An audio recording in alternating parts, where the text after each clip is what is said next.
à une station, on a appelé par l'indice 1 de la partie convergente où l'air est à 1 égale 0,1 m², la pression P1, la température P1, le nombre de Mach M1 sont la pression 600 kPa, la température P1 20 C6 et le nombre de Mach M1 c'est 0,6. À une autre station 2 dans la partie divergente, le nombre de Mach M2 égale 3. Le gaz en question c'est l'air. On demande de calculer A2, P2, T2. Donc on a deux stations, donc une cuillère convergente divergente. La cuillère elle est convergente divergente. Donc on a deux stations, on a station 1 et station 2. Alors station 1 on a P1 donné, T1 donné et M1 donné. Ainsi que A1 aussi. A1 elle est donnée. Alors, dans notre station, on connaît que uniquement le nombre de Mach. Donc, ici, en P2, on ne connaît pas, T2, on ne connaît pas, M2 est égal à 3, il est connu. Donc, et T2, il est inconnu. Alors, voilà, A2, on n'a pas A2. Voilà. A2, c'est pas. On n'a pas A2. Très bien. Donc, la question c'est de calculer. Alors, A2 et P2 et T2. Voilà. Donc, la station 1, ces paramètres P1, T1, 1, 1, 1 sont connus. La station 2, on connaît uniquement le nombre de Mach, M2. Il est égal à 3. Donc, on va calculer A2. Voilà. Si tu cuillères convergente divergente, donc pour cela, on va utiliser l'équation 10, parce qu'on a des rapports pour le nombre de Mach, on connaît les rapports des sections, donc A, section A sur A star. Donc on fait A1, puisque A star c'est combien A1 c'est A star, elle est connue parce qu'on connaît M1. On remplace M1 de l'équation 10 pour trouver A1 sur A star. Maintenant, pour A2, A2 sur A star, alors A2 sur A star, on connaît ce rapport, est égal à l'équation de M2, c'est l'équation 10, parce qu'on a M2, donc on a A2 sur A star. Donc on a ce rapport, donc on trouve A2 sur A star. Donc à partir de ce rapport, maintenant il devient connu. Il devient connu, d'accord? Donc on peut calculer A2. Donc A2, ça, la valeur qu'on a obtenue, qu'on va multiplier par A star. Alors, A star, comment calculer A star? De A1, puisqu'on connaît A1. A1, A star, la fonction de M1. Parce qu'on connaît M1. Donc, est-ce que j'ai les valeurs? Bon, c'est connu, bien sûr, c'est connu, d'accord? On remplace dans l'équation 10 M1 par 0,6, ça 0,6, on trouve A1 c'est A star. Et comme A1 est connu, donc A star, c'est A1 sur la valeur qu'on vient d'obtenir là. Cette valeur, par exemple, la valeur alpha, ce alpha là. D'accord, comprenez, d'accord? Donc, et voilà, donc A star connu, donc cette valeur connue, on trouve finalement A2. La valeur finale de A2 c'est 0,356 m². Donc la procédure c'est quoi? Puisqu'on connaît le nombre de Mach, donc on va déterminer A star. A1 sur A star, l'équation 10, on va lire dans les tables, c'est-à-dire qu'on trouve la valeur. À partir de cette équation, on peut calculer A star. Ensuite, A2 sur A star, on connaît ce rapport parce qu'on connaît M2, l'équation 10, et on connaît cette valeur, bêta par exemple. Maintenant, A2 est égal à star qu'on a calculé de cette équation fois ce B. On a A2. Maintenant, la question c'est de P2. Calcul de P2. P2 et T2. Voilà, la pression P2. Maintenant c'est A2. Maintenant c'est P2. Le calcul de P2. P2 c'est la pression statique au niveau de la station 2. Bon,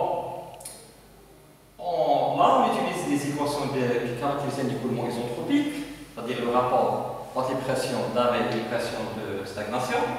Donc, l'équation 6, c'est-à-dire l'équation 6 du cours. Hein?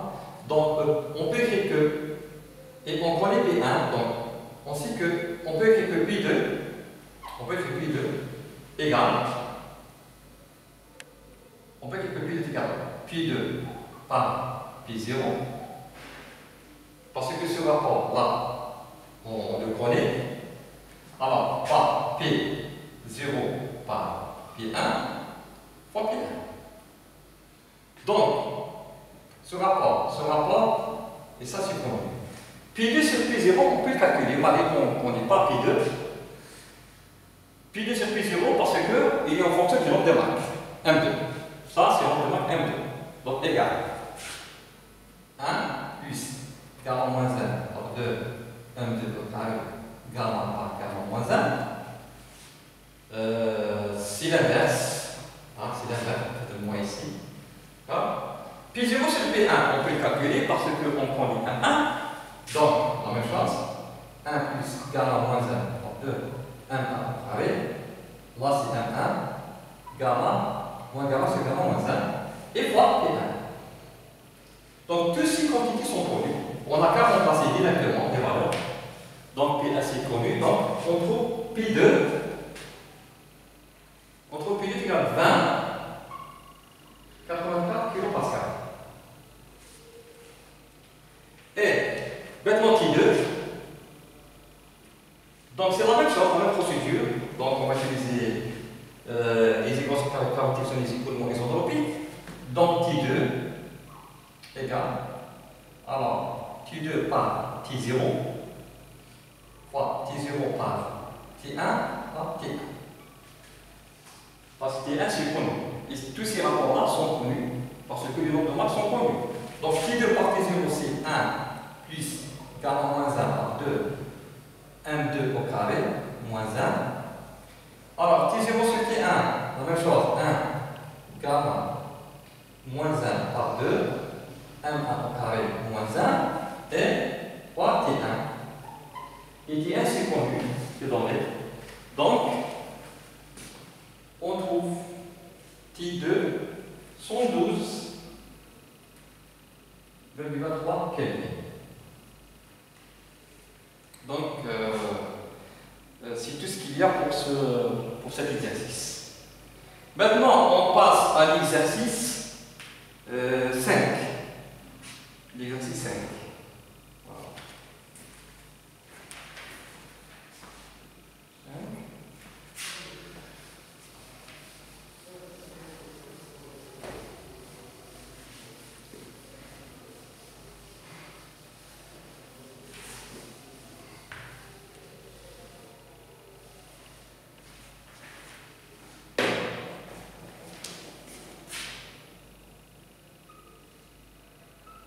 Bon, l'énoncé de cet exercice, on a rendu compte des tuyères convergentes divergentes à la station 1 des paramètres de l'écoulement filaire V1 150 mètres par seconde, P1 100 kPa, T1 20 degrés Celsius.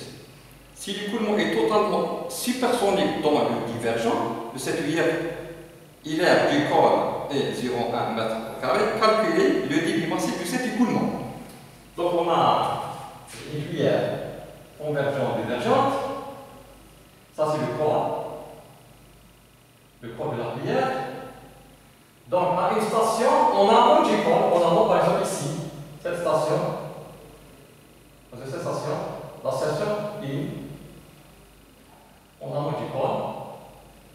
Donc on a comme données, on connaît la vitesse de l'écoulement et la pression de l'écoulement, pression statique, et la température statique.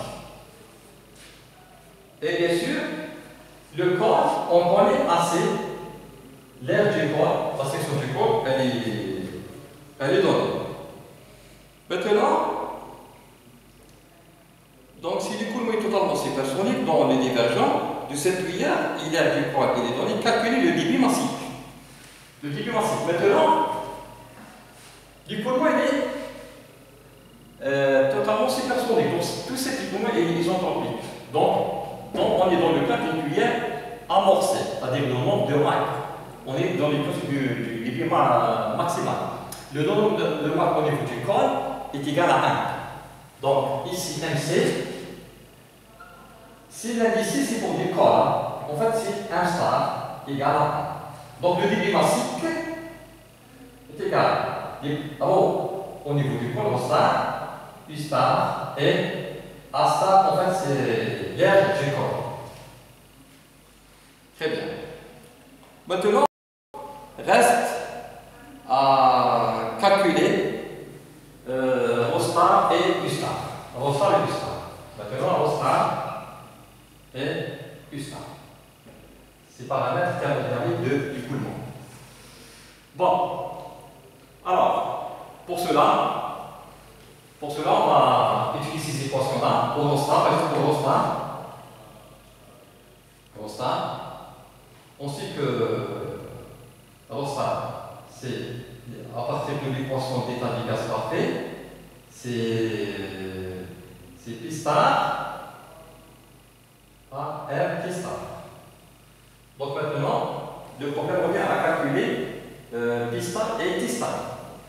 Donc, on va utiliser, on va faire profit de ici. Alors, T0 par T star égale à P star au niveau du point. Donc c'est gamma.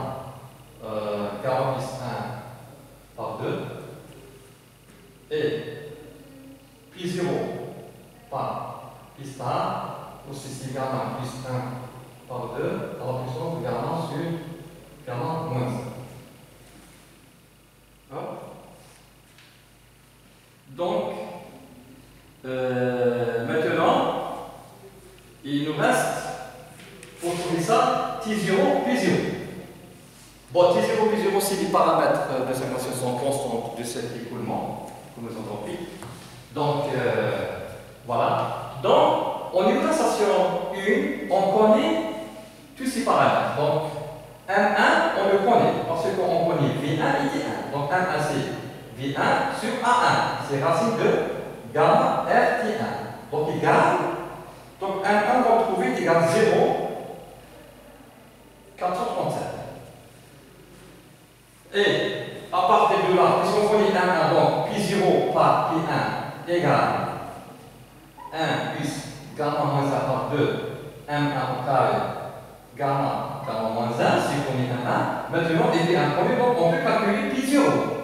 Donc Pi0, on trouve 114,2 kPa. Et T0 sur T1, maintenant, puisque la mesure de Mach peut permettre de calculer tous ces paramètres, gamma moins 1 par 2, M1 au carré, donc on trouve T0. Alors, T0, on va le trouver 304,6 Kelvin. Donc on a P0, T0, à partir de ces expressions, on peut calculer P star, donc P star égale, et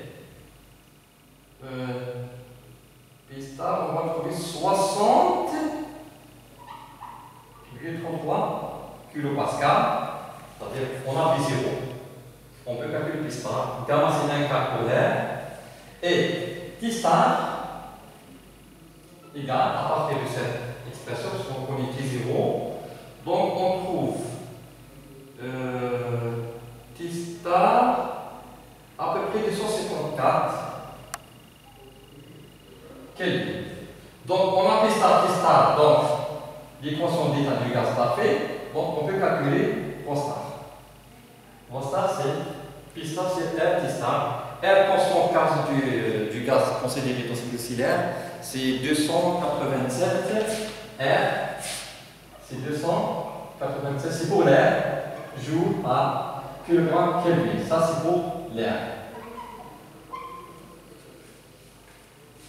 Donc, Rho star, on va trouver Rho star 0,827 kg par mètre cube. Donc on a tout. Voilà. Donc U star. Donc il nous reste U star. U star c'est quoi? Donc U star, on fait quoi? C'est A star. La racine de gamma R T star. Donc, T star vient de calculer, donc on peut calculer I star. Finalement, application directe, le débit massif, on va trouver le résultat final 26,42 kg par seconde. Voilà. Pour l'exercice 5. Donc, on vient de traiter. La série contient 6 exercices. On vient de traiter l'exercice 1, 3, 4, 5. Donc, il nous reste l'exercice 2 et 6. D'accord? Donc, ici, il faut faire comme devoir. Exercice devoir, comme devoir, ici de faire devoir de maison. Ici de faire l'exo 2 et l'exo 6, 2, 7. Bon, on arrête là. Je vous remercie d'avoir regardé ce vidéo et on se voit la prochaine fois dans une autre séance pour continuer le cours sur les écoulements compressifs. On va entamer, Inch'Allah, la prochaine fois, la partie 2 de ce cours. Je vous remercie.